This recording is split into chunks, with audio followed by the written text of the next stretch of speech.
how much will it cost? That's the budget. So the budget should be as detailed as the operational plan, but they should be different. So operational plan should have a budget, just a figure, but now the real budget now has detailed Excel working, where everything comes to that amount. Yeah. Exactly.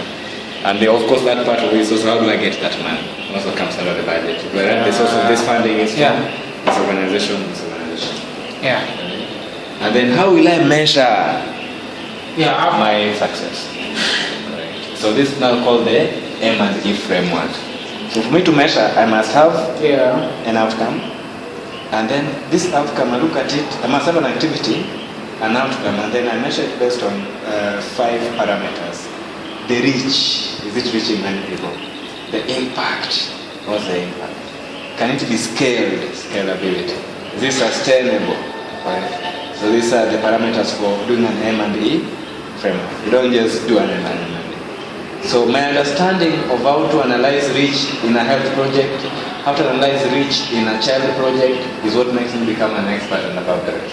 Alright? Exactly. Correct. And then finally I say, who am I? In terms of how will we execute? Do I have the internal skills? What I call the Ojijo 4P analysis. It's one part of writing that generate knowledge. I also generated a model called the Ojijo 4P analysis. So anytime you're analyzing any organization internally, you look for Ojijo 4P. The first P is the property. Do you have the property to achieve what you want to do? The land, the office, the vehicles, it is. Second P is the principle. Principle is the money. Do you have the money to do what you want to do? Resource. And the third P is the product. Correct? The product, here we call it the program. Correct? Is our product the best? Or is just addressing part of the problem? Correct?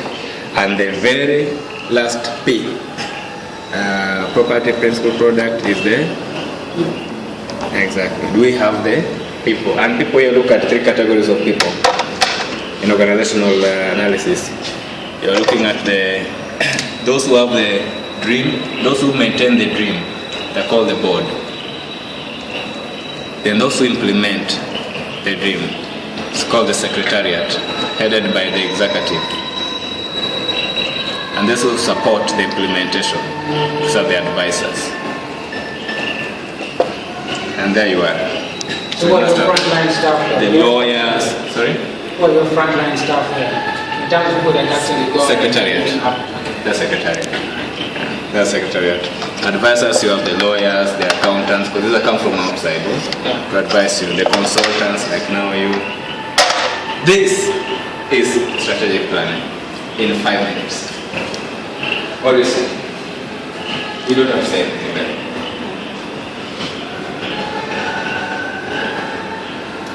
That is the product of very many hours of reading. There's actually a book that talks about focus. I don't know if you read Service Marketing. Services Marketing. The focus on marketing. Lovelock, like something like Lovelock. The focus on marketing. Yes. How different is that from? Because